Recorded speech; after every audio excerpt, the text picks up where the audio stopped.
ان تبدوا الصدقات، اگر تم ظاہر کر کے دو صدقات کو، فنعم ما ہی، تو پھر بھی اچھا ہے۔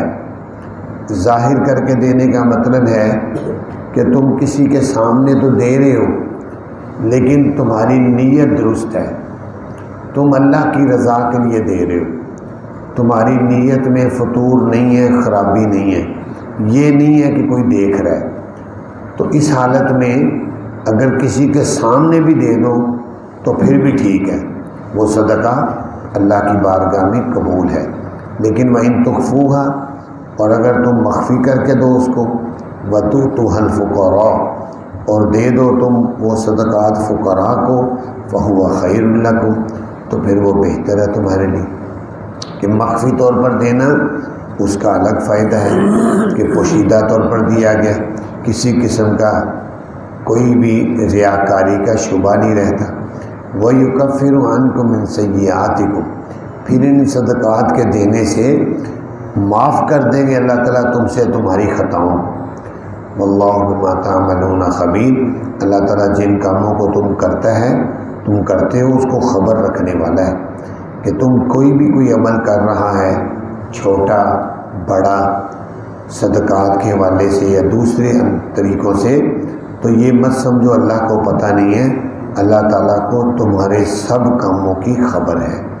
لیس علیک ھداھم، نہیں ہے اے پیارے پیغمبر آپ پر ان کافروں کو ہدایت دینا، ولکن اللہ یہدی من یشاء، لیکن اللہ تعالیٰ ہدایت دیتے ہیں جس کو چاہتے ہیں۔ حضرت صلی اللہ علیہ وسلم شروع میں کافروں کو صدقات دے دیا کرتے تھے، تو پھر نبی پاک صلی اللہ علیہ وسلم نے یہ سوچا کہ اگر میں ان کو نہ دوں تو یہ پریشان ہوں گے، مالی پریشانی میں مبتلا ہوں گے، تو دین اسلام کی طرف مائل ہوں گے اور اسلام قبول کر لیں گے، تو کیوں نہ میں ان کا یہ جو تعاون ہے بند کر دیتا ہوں تاکہ مجبور ہو کر یہ مسلمان ہو جائے۔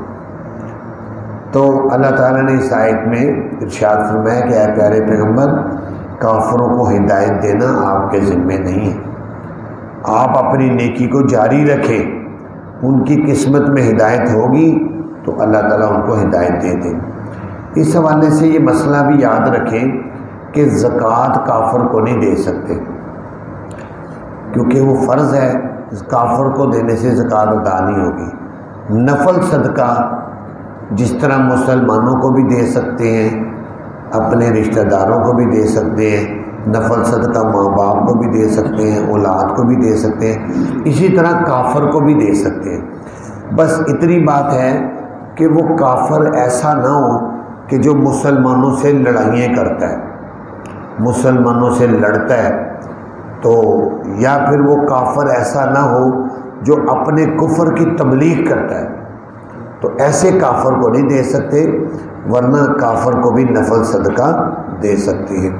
وما تنفقوا من خیر فلانفسکم، اللہ تعالیٰ فرماتے ہیں جو بھی تم خرچ کرو گے کوئی بھلائی، فلانفسکم، تمہارے اپنی جانوں کا فائدہ ہے۔ صدقے کا فائدہ خود انسان کو ہوتا ہے۔ نبی پاک صلی اللہ علیہ وسلم نے فرمایا الصدقۃ تدفع البلاء، صدقہ مصیبت کو دور کر دیتا ہے۔ الصدقۃ تطفئ غضب الرب، اللہ کے غصے کو ٹھنڈا کرتا ہے۔ تو اس لیے جب کوئی صدقہ کرے تو یہ بھی نیت کرے کہ اللہ تعالیٰ مجھے اس کے جو فوائد ہیں وہ بھی عطا کر دے۔ وما تنفقوا الا ابتغاء وجہ اللہ، اور نہیں خرچ کرتے تم مگر تلاش کرتے ہوئے اللہ کی رضا۔ وما تنفقوا من خیر یوفی الیکم، جو بھی خرچ کرتے ہو تم خیر، کوئی بھی نیکی کسی صورت میں بھی تم کرتے ہو، یوفی الیکم، پورا تمہیں دے دیا جاتا ہے۔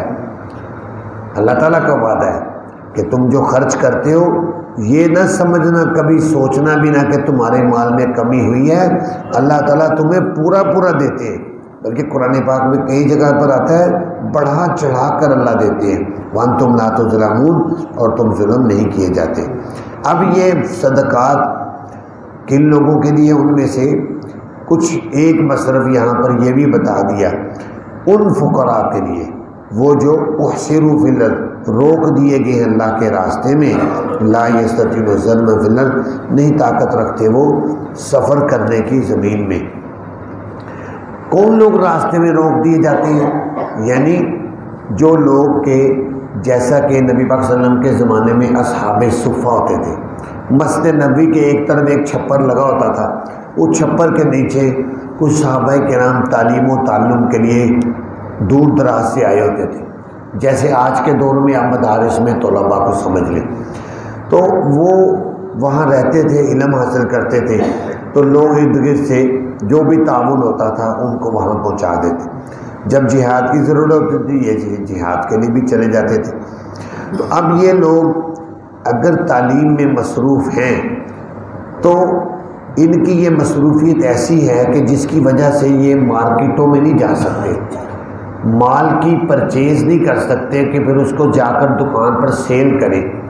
سیل پرچیز کرنا اس مستقل وقت مانگتا ہے، اور جو شخص تعلیم حاصل کرنے میں مصروف ہے اس کے پاس اتنا ٹائم نہیں ہوتا کہ وہ تعلیم بھی حاصل کرے اور پھر وہ کاروبار اور تجارت اپنی ضرورت کو پورا کرنے کے لیے محنت بھی کرے۔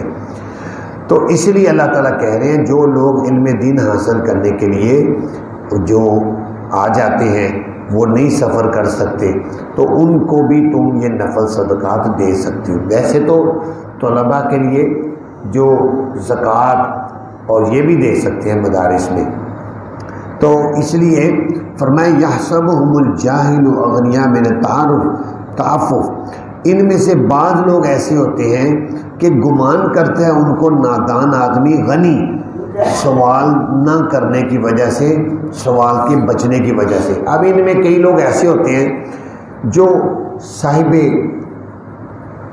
غیرت مروت والے ہوتے ہیں، جن کو اس بات سے شرم آتی ہے کہ وہ کسی کو سوال کریں، کسی کو کہیں کہ میری ضرورت ہے مجھے دو۔ تو اللہ تعالیٰ کہہ رہے ہیں کہ جو لوگ نادان ہیں وہ یہ سمجھتے ہیں کہ چونکہ یہ مانگتے نہیں لہذا ان کے پاس تو پیسہ ہی بہت ہے، یہ پیسے والے بندے ہیں اس لیے نہیں مانگتے۔ تو اللہ تعالیٰ کہہ رہے ہیں ایسی بات نہیں، تعرفہم بسیماہم، پہچان لے تو اے مخاطب ان کو ان کی نشانیوں سے۔ وہ سوال نہیں کرتے، سوال نہ کرنا یہ ان کی غیرت ہے۔ لا یسألون الناس الحافا، وہ نہیں سوال کرتے لوگوں سے چمٹ کر۔ کئی سائل ہوتے ہیں وہ پیچھے پڑ جاتے، بلکہ کئی فقیر ایسے بھی دیکھے ہیں مانگنے والے، آپ ان کو نہ دیں آگر سے وہ الٹا بےزتی کرنے لگ جاتے، برا بھلا کہنے لگ جاتے۔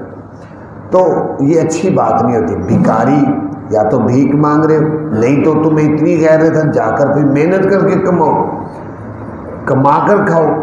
تو یہ جن لوگوں کی اللہ تعالیٰ بات کر رہے ہیں یہ لوگ وہ ہیں جو دین کی محنت میں مصروف ہیں، لیکن یہ خود کہتے نہیں۔